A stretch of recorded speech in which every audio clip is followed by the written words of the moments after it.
Halo, perkenalkan, nama saya Clay Daniel Jonathan Lasut dari kelas Akuntansi Biaya atau Cost Accounting Paralel C.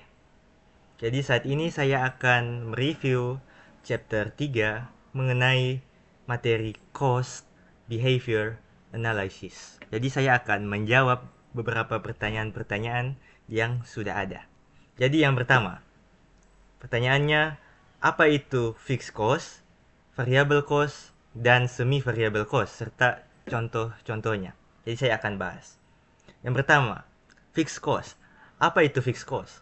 Jadi fixed cost itu merupakan suatu biaya yang konstan dan tidak tergantung dari perubahan aktivitas.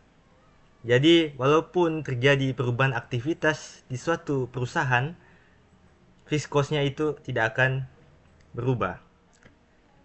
Yang penting dia masih berada di relevant range, ada batasannya. Maksudnya bagaimana? Mari kita lihat contohnya. Misalnya, saya hari ini pergi ke Manado, ke Mall Mantos, dengan memesan InDrive. InDrive dengan mobil Agya misalnya. Agya itu kapasitasnya 4 orang, selain sopir. Saya pergi sendiri. Saat saya sampai di gate, ada teman-teman saya, mereka panggil saya. Hey, Clay, boleh ikut ke Mantos? Saya bilang, oh silahkan, silahkan. Kebetulan mereka ada 3 orang, jadi ya mobil itu langsung penuh. Kapasitas mobil itu masih penuh. Pertanyaannya, biaya untuk naik InDrive itu, apakah masih sama atau jadi naik? Apa jawabannya? Jawabannya, biayanya tetap. Nah, itu yang namanya fixed cost. Jadi biayanya tetap walaupun kita menambah jumlah penumpang. Selama dia masih berada di relevant range.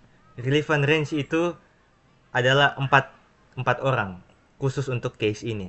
Karena saat kita melewati relevant range, misalnya saat ada teman saya lagi di Air Madidi, ke arah Manado, lalu dia panggil lagi saya, dia hentikan mobilnya.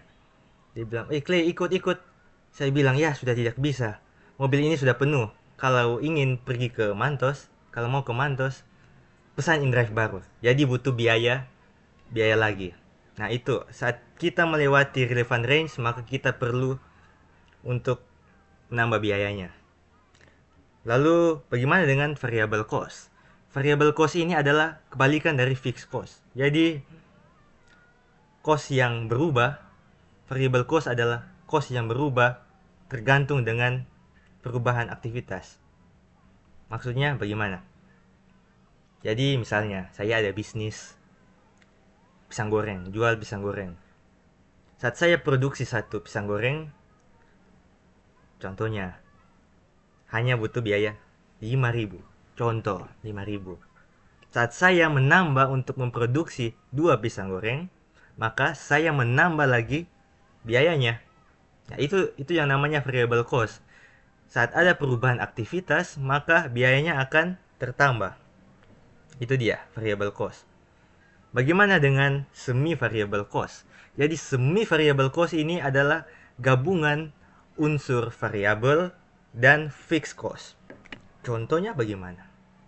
Jadi misalnya saya ingin membayar biaya kuliah saya. Ada dua unsur, unsur fix dan variabelnya. Apa unsur fixnya?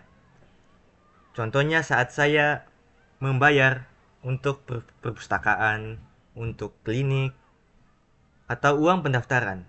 Itu namanya fix, ada unsur fixnya. Lalu bagaimana dengan unsur variabel?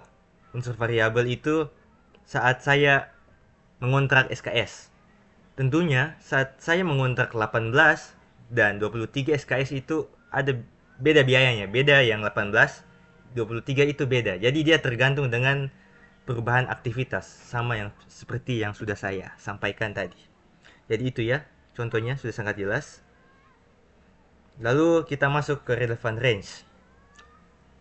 Saya sudah singgung tadi relevant range. Jadi itu seperti suatu batasan dan Mengapa relevant range ini sangat penting?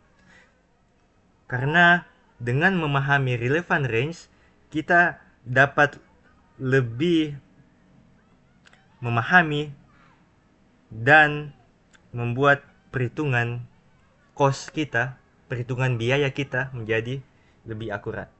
Nah, untuk memisahkan fixed cost dengan variable cost ada metodenya. Ada tiga metode untuk memisahkan variable cost dan fixed cost. Yang pertama itu adalah high and low points method. Apa maksudnya? Apa itu? Nah, high and low points method itu kita melakukan perhitungan berbasis berbasis activity. Jadi kita ambil activity yang tertinggi dan terendah, lalu kita bagi untuk mendapatkan range-nya. Itu sederhananya. Nah, keuntungan dari menggunakan high and low point methods ini sangat mudah. Bahkan bisa saya katakan anak SD pun bisa melakukannya. Tetapi kekurangannya adalah karena dia ini mudah, maka perhitungannya juga kurang akurat. Itu metode yang pertama. Jadi apa metode pertama? High and low method. High and low points method. Metode yang kedua adalah scatter graph method. Apa itu? Jadi seperti namanya, ada graph, berarti kita akan menggambar. Kita akan melakukan plotting. Plotting secara manual titik-titiknya. Titik-titik. Setelah kita plot titik-titiknya, kita gambar trend line-nya.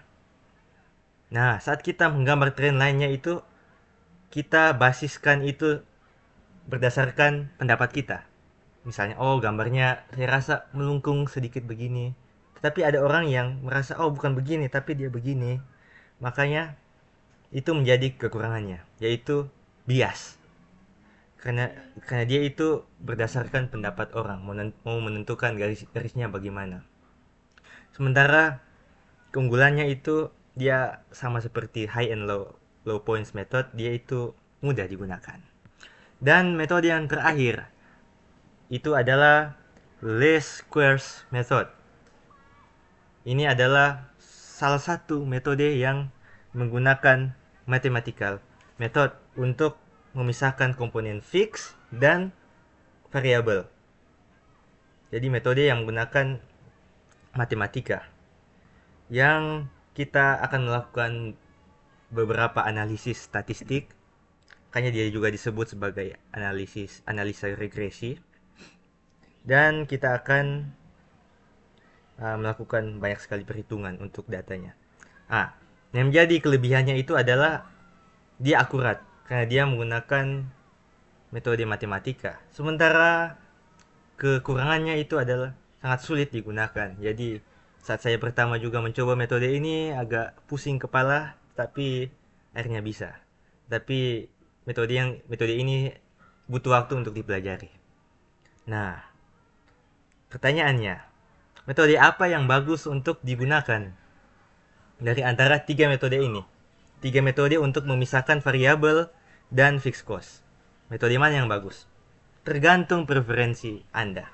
Tapi saya sukanya yang gampang sih, jadi saya akan pilih high-low method untuk memisahkan komponen variabel dan fix. Tapi jika Anda ingin metode yang lebih akurat, Anda bisa gunakan metode yang tadi saya katakan, least squares method.